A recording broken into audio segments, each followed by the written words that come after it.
springtime, the only pretty ring time. Birds sing a ding, a ding, a ding. Sweet lovers love the spring.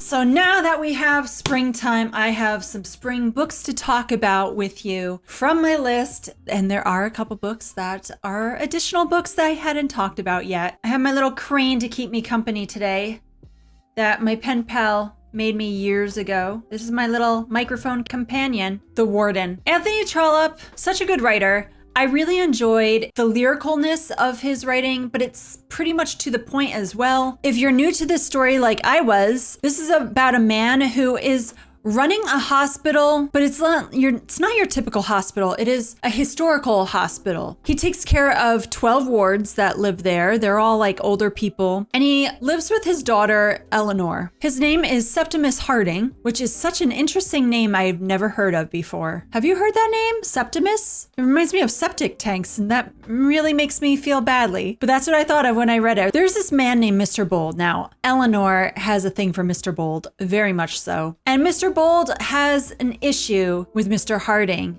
because they find out that he gets 800 pounds. I don't remember if it was a month or a year, but he gets this money to take care of this hospital. And people think it's way too much money. He should not be getting that much. And this has to do with the church that he's involved with. They call Mr. Bold the reformer often. Anyway, Mr. Harding is called Mr. Warden sometimes. He's the warden of this hospital. But what is interesting about this story, there's a lot of stuff back and forth about how he's handling it. And he handles it pretty well considering it's really sad what he's going through. And so basically the idea is that why is he making all this money? It could be used for something else and he doesn't need all this money. But what they don't realize is what he does with his money and how important it is to the wards. So Eleanor tries to take matters into her hands, and there's also a son-in-law that tries to take matters into his hands. Mr. Bold has his arguments, and there's nothing wrong between Mr. Harding and Mr. Bold. They actually get along really well, so it's just interesting how this whole concept comes up. But what you find out, the whole point of this book, in my opinion, is seeing that something that, Mr. Bold is trying to find good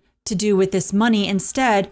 But what he doesn't realize is that there is some bad that can happen with what he wants to do with this money. So sometimes we have some good intentions behind our ideas, but sometimes they fall flat and they don't work well. It causes a little bit of a mess. There are some good parts and some bad parts to this decision. And a lot of people are involved in the church trying to decide what Mr. Harding is going to be, how his situation will be handled. If he can continue to run the ward with his 800 pounds, or if it just is taken from him. So it's just an interesting story. It wasn't amazing. It was pretty good. I enjoyed it. It wasn't slow, but it was kind of just mellow throughout the whole thing. Like I just felt a mellowness. And I did like the ending because there were some positives and negatives that happened. But the negatives, it was like, oh, that could have been prevented. So it's just kind of sad. But I'm glad I finally read this. It was a good choice for my spring list. Free, My Search for Meaning. This is the story by Amanda Knox. Now, if you don't know who Amanda Knox is, all right. So when I was a newlywed, I forget how many years I was married at the time, but this news story was everywhere about Amanda Knox being a possible murder suspect. She was living in Italy abroad from her schooling for a year, and she came upon her roommate dead. And so then all of a sudden she became a suspect, a main suspect, and as well as her boyfriend that she had met there and had only been seeing for a little bit. This book isn't so much about her experience, but more of her trying to find healing. She talks about her time in prison because she was incarcerated for a few years, for about, I think it was 4 to 6 years, I can't remember. And so she talks about all that she did while in prison, how she was able to learn Italian more fluently while there, reading lots and lots of Italian books and having a dictionary and going back and forth and having inmates to talk to try to help her. And then she talks about her time being back home in the States and what that was like for her to be this famous person known for a crime that she didn't commit. Her main thing in this story, what I understood, is her issue with the prosecutor who was constantly creating these stories and these ideas of what she did in these situations and how he kept saying she was the one, she was the one. And so she starts emailing him back and forth. And so we get a little bit about what that was like for her to have their correspondence for years, many years. Also, what her life was like trying to find love after being in this situation. But one thing that really was upsetting throughout this book is how much she seemed to hate the idea of God being real. And the way she talked about it was not very kind.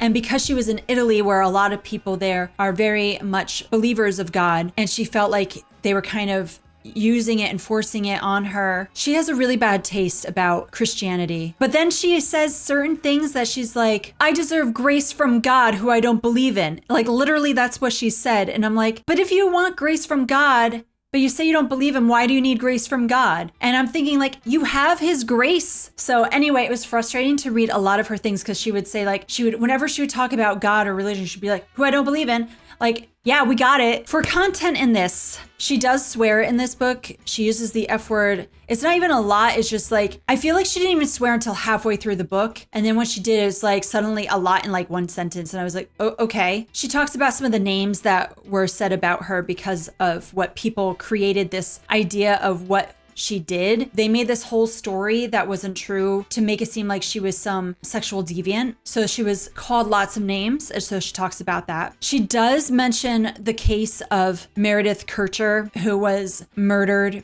and also had been raped before being murdered. So she brings up a little bit of the case, not much. She does talk about some sexual things, not in detail, but there are mentions of her, like the amount of people that she had slept with and how she had to get stripped down searches constantly and what that felt like for her, about what she went through in prison and the sexual situations in prison around her. So there are some mentions, there's no details. Towards the end of the book, she does talk about smoking weed. Throughout this book, she talks about infertility struggles that she had. Despite the content, this was actually really well written, and I loved hearing her story and getting her point of view to understand more of what she was going through. Now, it's funny because even following this story for so long as I have, I've heard podcasts, I've watched documentaries, there are so many things that I've known, and I never felt like there was enough evidence against her. And I was always like, oh, how is she being put in prison? So the fact that she like states exactly what her day was like, what she went through. And you're like, I don't understand why she was put in prison. And eventually they did find the person that committed the crime. Her story was very interesting to learn about. Digging Up Secrets, I had been wanting to read this for about a year now. I found out about this from Lindsay. She recommends a lot of books for young Christian girls or Christian girls in general. And this just seemed very cute. It was a cozy mystery. I didn't really know what it was about at first. Reading it, I was really bored by it. And I feel so badly because it wasn't even a bad story. It just was it wasn't entertaining enough for me. There's a woman named Harriet. She moves from Connecticut to England because she is now going to own this practice as a veterinarian. And it is for one of her family members, her grandfather specifically. And so she is taking up his mantle, basically, of doing the same job. People are pretty nice in the area. All of a sudden, this dog digs up something and it's found. And now her grandfather is a suspect because it was on his property. And so now she's trying to clear his name and trying to find out the solution to the issue. I almost gave up on this book twice, but I carried through because it was on my spring list and I said no. And it did get better. Towards the end was like really good. And Harriet was a great character. And there is a lot of spiritual things in here. I mean, it's not constant, but every once in a while she'll like quote a scripture, she'll pray, she'll talk about God and how she wants to do certain things for him. For content, there's someone that is threatened. There are people that are injured. Someone is tied up. And there are home invasions. There's also theft. Anxious for Nothing was part of Kelly's book club. I've now been a part of 3 times, so this is really great. I'm having fun. This book was not one that I really wanted to read. It was the one chosen. I felt like I couldn't really relate much to it because I don't have anxiety issues. I am pretty laid back. I don't really get worried so much. I kind of feel like I am content. And so this was very much trying to get people to understand why you shouldn't worry, why you need to trust in God to get you through everything, how you could be content with your life, and how you could fight anxiety. So it actually helped me because there are people that I really care about in my life that have anxiety issues. So it made me understand a little bit about how to maybe encourage them or just listen to them and understand them a little bit better. There are so many scriptures in this book. Do everything without complaining or arguing so you may become blameless and pure. Things like that, which is just, I use this scripture constantly in my life. So I was like, yes, it's one of my favorites. Do everything without complaining or arguing. And that can be so hard for so many of us. The arguing part, I think, is what I struggle with. I like to prove my point sometimes. And the complaining thing, I don't complain, but a lot of people do. So this is how we could call on God instead and cast it all on him. All of our worries, all of our strife, all of our cares, all of the things that bother us about the world or people around us, or things that we're afraid of happening. And then it's just like how to relax and say, I'm going to give this into your hands rather than me trying to be in control. He does talk about transformation and how we can have a better mindset with God's help. The only content that's in this book is that he talks about this woman who had been unfaithful to her husband. That's it. It was a good book. I don't have an issue with it. It just wasn't one that really was good for me at this time in my life. But I'm sure it would be helpful to so many people. The Dun Cow Rib. This, I had no idea what this was going to be about when I went into it. This was one that I got suggested to read by Pinterest one time, like several years ago, when I was looking up things that are about the natural world, because I really like to read those type of books. Now, the way that the author told this story was really very invigorating to like, there was constant activity, constant things, such great stories throughout it that I was engaged. But there was a lot of content in this that was a bit bothersome. And sometimes I felt like he had too many stories, or some that I was like, this is okay. And a lot of it didn't have to do with the natural world. Basically, this is his childhood autobiography. John Le Carré is a very well-known English conservationist. He talked about how his parents met. He was very much into telling the story of his mother and her health problems and what it was like growing up with her, showing him so much love, but not being able to be physically involved so much because she had just so many heart problems. And so she had to take it easy. And he grew up in the early 40s and the 50s. He was an early baby boomer. His parents had a really sweet relationship, but he said like in England at that time, you didn't really show it. And he found out years later through their letters and just like remembering things about them, saying like they really did love each other so much. He talked about time in boarding school. Some of it was a little extreme and I was like, wow. The problem is this book was too long. So it was drawn out. And if it were a bit more compact, I think I would have really loved this. There's a lot of content. So for instance, there is the use of the F word several times in one sentence. It's the only time the word really comes out because he's talking about overhearing kids talk about a bird that's like annoying them and they're calling it this bird, and he thought it was the type of bird. So he started to like tell this guy who's like a vicar about this bird using this. So he was explaining, then he explained it to his mom, and she was just kind of like, oh, okay, that's not the name of the bird. This guy, he really loves animals. But he talks about killing mice and rats in this book. He talks about an injury he received from like a mountain lion, and it was pretty crazy. There's a part in this book where this kid is really sick and has diarrhea issues that are like way too described. He does talk about puberty and then examining himself. So he goes a little bit too many details for that. I'm like, I don't need to know that. He talks about a boss he had that had been homosexual that toyed with women's hearts. That was an interesting story. He talks about wondering where babies came from and how people didn't talk about it in public and that he didn't really know. He does bring up death and grief and sickness, and amputation is talked about. I'm sure there are so many other things. Anyway, there's a lot of like really sad things. Oh, there's a punishment he received at his boarding school that was horrific. And he does talk very negatively about Christianity. He was raised in a church in a home that didn't really practice, but it was brought up so he knew scriptures and stuff like that. He does very much talk against Christianity, but then he would quote scripture. So it was like kind of like an Amanda Knox thing, like what are you doing? Like, do you believe or not? I feel like he embellished a lot on these stories. And there was a really violent scene in this. Like, he really beat up badly on this one kid that today he would have been like suspended or kicked out of a school. But like everyone else was kind of like, oh, a soft voice to him about what happened. It was like intense. I was like, wow. So even though he does talk a lot about different creatures and his encounters with them and how he is doing what he's still doing today, he's still alive, and what that was like, it does have a whole bunch of other stuff. So it was an interesting story, but some of it was like, So it was okay. Not even an average story. It was a little below average for me. These Blue Mountains, this was a lovely story. It was about Hedda. She's from Berlin. During the early 1930s, this is set before World War II. She's been engaged for 15 years to a guy that has disappeared, and she's hoping that he is still alive, as she receives right in the beginning a notice to say that he is dead. And they know he's buried around the Asheville area of North Carolina. And she lives with his mother, as she's been taking care of her. So she says to Hedda, go get my son's body and bring it back here. And she's like, or maybe they have it wrong, you know, because there were so many people with the same name that he had talked about to them in letters. They're like, well, go find out. But then all the stuff in Germany starts happening like crazy. All the horrible things begin where Hitler is now put in authority over them. So she goes to the Blue Ridge Mountains in the Asheville area, and she meets this cop who tries to help her identify the body of her fiance. And the two of them start to get to know each other. And the cop is very nice. And there is a lot of stuff about finding faith. The cop, his name is Garland, which is an interesting name. That's his first name. And he doesn't really express himself well enough. And I feel like his story, I wish there was a deeper connection made between the two main characters of this. But the very beginning of this was really interesting,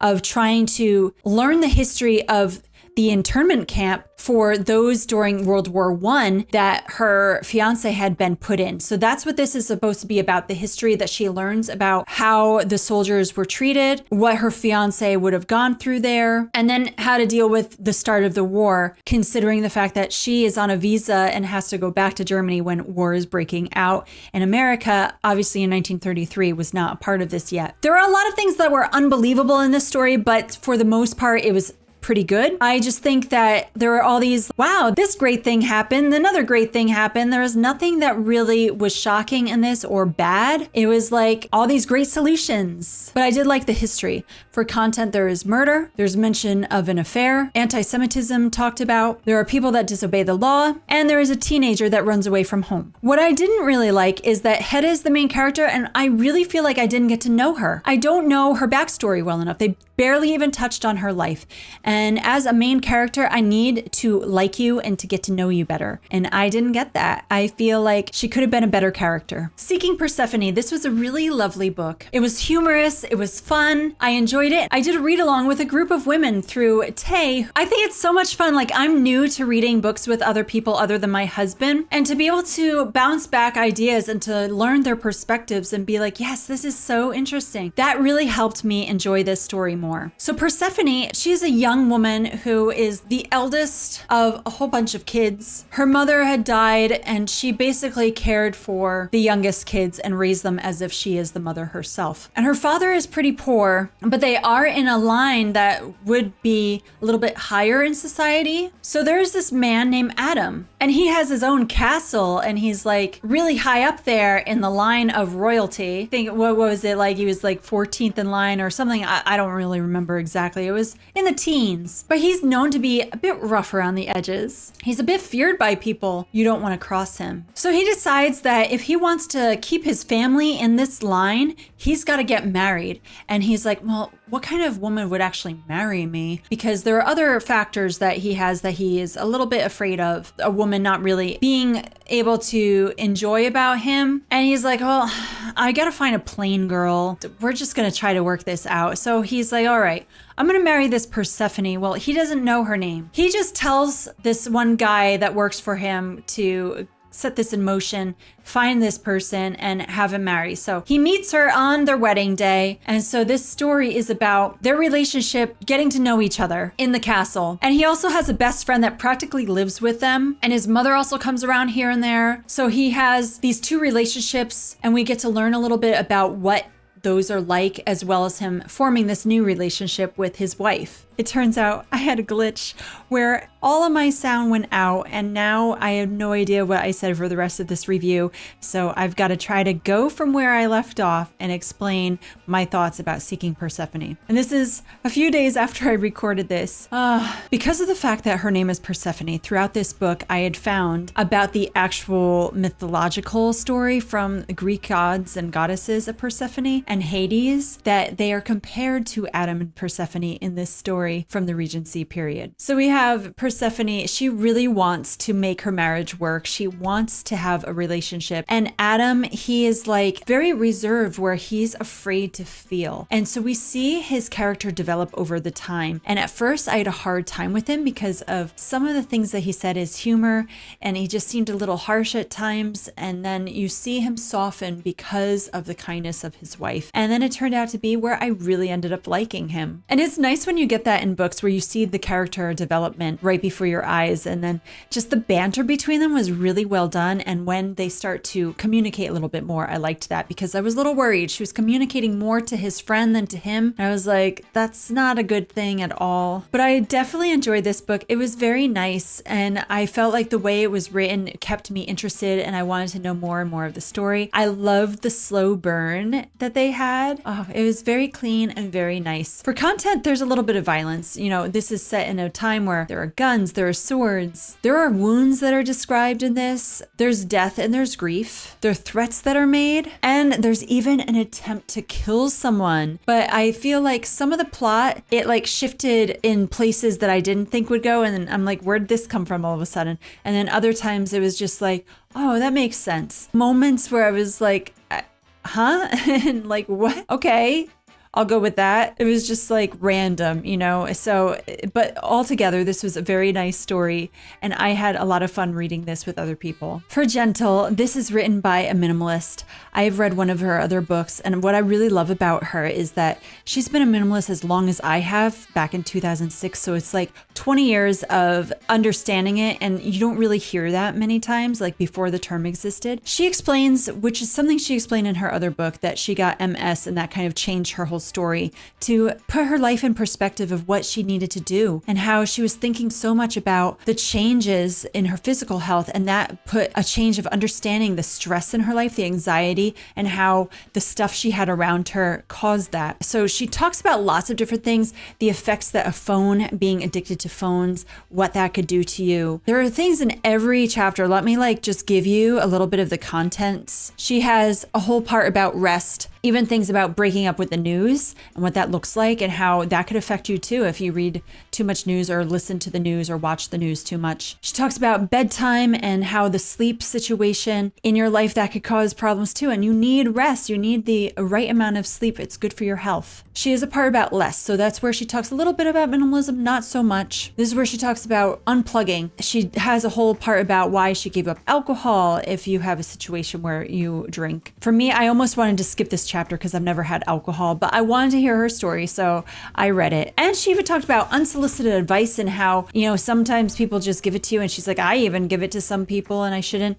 And that one, like, I love giving advice, so then I was like, oh, maybe I am one of those people. So that actually helped me think a little bit. And she had a section about rising, and that's where you have to be gentle with yourself. You have to be careful with how you treat yourself, how you treat others, how you could release your worry. And it kind of went in line with that anxiety book that I had read too. But even though like some of the things in this were interesting, a lot of it was boring. And sometimes she had a little repetition in her sentences, like trying to be philosophical, but it just didn't work. But I did like how she said how sometimes we want to be appreciated by others so much that we forget to appreciate ourselves, and that that's kind of all we need. We don't need to worry about what other people think about us or what we need to do for expectations of others, but more like, what do we expect of ourselves, and how can we appreciate ourselves and be okay with that? For content, she uses the S word like 7 or 8 times in this, and it bothered me. because it would have been fine without him. Like, why do you have to say that? And she does say the smaller B word in this should give us an experience of a woman and how she was called this by a customer and how that woman handled that. It is rainy today. It is cold. All in all, let us be thankful today because this is the day that the Lord has made. So we need to accept that, be thankful for every little bit that we have. And it makes me a lot more joyful to have that kind of understanding about every day. What is a book that you're reading right now? Thanks, guys, and have a wonderful week. Bye.